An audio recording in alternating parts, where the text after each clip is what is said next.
आणि तिचा पोशाख आणि ती ज्या पार्श्वभूमीवर दाखवले त्याच्यामध्ये कनेक्ट होत नाही. पण फक्त सँडविच खा तुम्ही, पूर्ण नायक नायिकांचे पोशाख होते. एवढं मोठं आव्हान आपल्या समोर आहे. पण त्या दिवशी मला असं वाटलं हे बघितल्यावर की होय, सुविधाजनक जरूर ते आहे, पण सुविधाजनक आहे याचा अर्थ विद्याजनक नाही. कारण एआय म्हटलं तरी ती कृत्रिम बुद्धिमत्ता आहे. ते आज जे जगामध्ये आहे, जे त्याचे ॲपेटाईट पोटामध्ये आहे, त्या आधारावर उत्तम तो आपल्याकडे करून देईल, ते आवश्यकही असेल.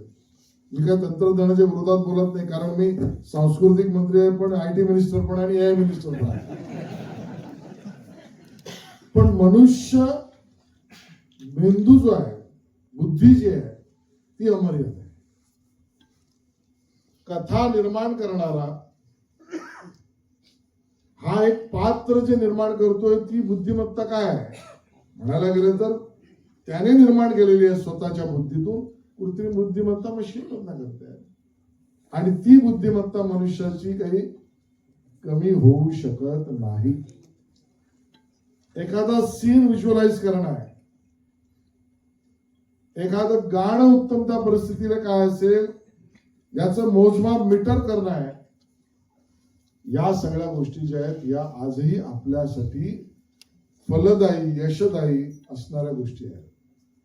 आणि मी निर्मात्यांसमोर यासाठी सांगतोय की तुम्ही सगळे निर्माते या टूल आणि टेक्नॉलॉजीचा वापर करण्याच्या मोहात जरूर पडाल. मी त्याचा विरोधक नाही, पण परंपरागत रिअल शूट आणि रिअल सिनेमा यातलं यश अबाधित राहणार आहे. ते मोजमापात कधीच कमी पडणार नाही हे माझं मत. आणि मग आज ज्या वेळेला आम्ही या सगळ्या प्रतिकूल परिस्थितीमधनं उभे आहोत, त्यावेळेला असंख्य अडचणी आमच्या समोर आहेत. सन्माननीय अतिथींनी या ठिकाणी त्याचा उल्लेख केला की आमचं मार्केटिंग, डिस्ट्रीब्युशन याचा मोठा चॅलेंज आहे. स्क्रीन मिळणं मोठा चॅलेंज आहे. स्क्रीन मिळाली तर प्राईम टाइम मिळणं, प्राईम शो मिळणं याचा मोठा चॅलेंज आहे. लायसन्स फीचा विषय आहे. या सगळ्या विषयातना राज्य सरकार म्हणून आम्ही मुख्यमंत्री देवेंद्र फडणवीसजी, एकनाथ शिंदेजी, सुनेत्राताई पवार, तो खाता आमच्याशी संबंधित असल्यामुळे आम्ही त्यात खूप काही करण्याचा विचार करून पुढे गेलेलो आहोत. मला सांगायला आनंद होईल की आज महाराष्ट्रातला, मुंबईतला किंवा राज्यभरचा आपला चित्रीकरणाचा व्यवसाय इथून जाताच कामा नये म्हणून सरकारी सगळ्या लोकेशन्स, सरकारी सगळी स्थळं ही मोफत करण्याचा निर्णय आम्ही घेतला.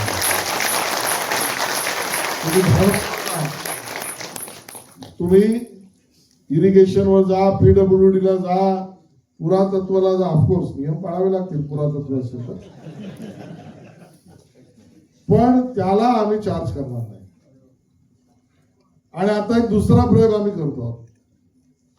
आमच्या लक्षात आलं की आमचे निर्माते असतील, त्यांचे सगळे सहकारी असतील, एका ठिकाणच्या लोकेशनचे परवानगी घेण्यासाठी त्यांना त्या वेगवेगळ्या विभागांकडे जायला लागतं. कधी पोलीसकडे जा, कधी महानगरपालिकेकडे जा, कधी PWD कडे जा. तुम्ही स्थानं मोफत केली, पण परमिशन साठी फिरणं, ही प्रदक्षिणा थांबवली पाहिजे. आणि म्हणून फिल्म सिटीच्या अंतर्गत वन विंडो, एक खिडकी योजनेमध्ये तुम्ही अर्ज करा. तुम्ही 10 ठिकाणी नका जाऊ. फिल्म सिटीची लोक 10 ठिकाणच्या परमिशन आणून तुम्हाला वन विंडोवर देतील. याची सुरुवात आहे. आमच्या गोरेगावच्या चित्रनगरीमध्ये आता टनेलचं काम चालू आहे, त्यामुळे अजून प्लॅटफॉर्म्स आणि लोकेशन्स कमी झाली. 2 महत्वाच्या गोष्टी आम्हाला प्रमाण सांगायच्या आहेत. नाशिक आणि रामटेकची तर जागा ऍक्विजिशन पण झाली.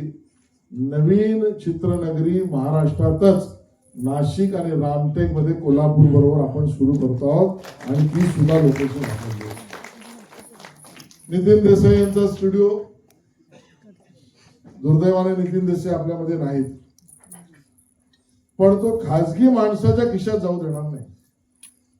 पहिल्यांदा पथदर्शी निर्णय आपण केला की एनसीएलटीतला सरकारी किंवा कर्जबाजारी व्यवस्थेतून तो राज्य सरकारने पैसे देऊन आपण घेतला आणि आता महाराष्ट्राचं सरकार म्हणजे तुम्ही, आम्ही त्याचे मालक आहोत. आणि आता एनडी स्टुडिओ सुद्धा तुमच्या सगळ्यांसाठी फ्री मराठी चित्रपटांसाठी करण्याचा निर्णय.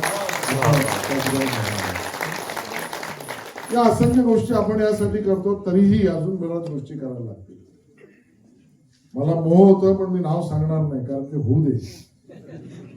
कालच मी एका प्रतितयश मोठा कॉर्पोरेट मल्टीनॅशनल ग्रुप आहे, भारतीय आहे, त्यांच्याबरोबर त्यांनी मला काल जेवणाची संधी दिली आणि मला आश्चर्य वाटलं, जगराची याचं आश्चर्य वाटलं, आनंद वाटला की त्यांच्याबरोबर सर्वसाधारणतः व्यावसायिक कॉर्पोरेट ग्रुप असेल तर तो व्यवसायाची चर्चा करेल, फार फार तर राजकारणाची चर्चा करेल, धंदा सोडून काय बोलेल.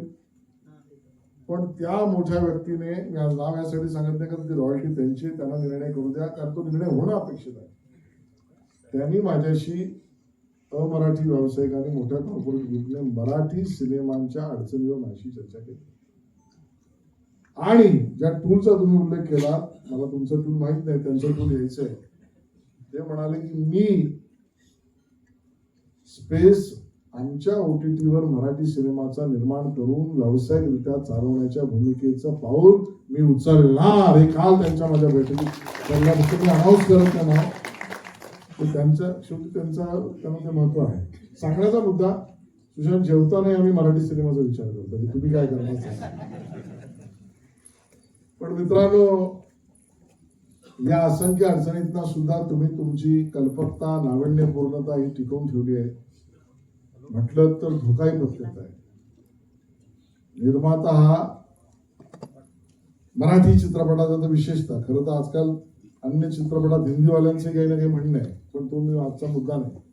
मराठी चित्रपटाचा निर्माता हा, जर मी लायटर मोड मध्ये घ्या, जर शेअर मार्केट मधला ट्रेडर झाला तर त्याच्या एवढा सक्सेसफुल कोणीच होऊ शकत नाही, कारण इतका धोका घेणारा दुसरा कोणी असूच शकत नाही. आणि धोका घेऊन यशस्वी होण्याची ताकद अन्य कोणाला असू शकत नाही. एवढा धोका समोर घेऊन सुद्धा तुम्ही यशस्वीतेचा मार्ग स्वीकारता किंवा निर्माण करता. अर्ध्या शेअर मार्केटला जर कळलं तर तुम्हाला ते पहिले टॅप. पण हा लायटर मोड मधला विषय. पण ह्या धोक्यातला सुद्धा तुम्ही या निर्मिती व्यवसायात पाय रोवून उभे आहात. एवढंच सांगेल की सरकार तुमच्याशी संवाद करतोय, करेल, महामंडळ आपल्या पद्धतीने करेल. पण ज्या ज्या तुमच्या सूचना असतील, आम्ही जे आम्हाला सुचतं तिथे करतोच आहोत 100%. याच्यावर यशस्वी मार्गाने तोडगा आम्ही काढू म्हणजे काढूच. याच्याबद्दल काही जमत नाही. मला जास्त वेळ घ्यायचं नाही, कारण मी अनाहूतपणे आलेला पाहुणा आहे आणि अनाहूतपणे आलेल्या पाहुण्याला घरामध्ये तेवढंच मिळतं जेवढं घरात उरलेलं असतं त्यावेळेला. त्यामुळे मी जास्त काही आपल्याकडनं घेण्याची अपेक्षा नाही. तुम्हाला सगळ्यांना मनापासून शुभेच्छा. आणि मला तुम्हाला एवढंच सांगायचं आहे की मी तुमच्या बिरादरीचा माणूस आहे, मी तुमच्या कुटुंबाचा सदस्य आहे. आणि मी का म्हणतोय, केवळ मंत्री किंवा सांस्कृतिक मंत्री म्हणून नाही, मी सुद्धा असाच एकदा नाही दोनदा पोळलेला निर्माता आहे. मी 2 सिनेमा आणि अजून माझे पैसे रिकवर झालेले नाही. त्यामुळे त्या दुःखाची मला पूर्ण कल्पना आहे.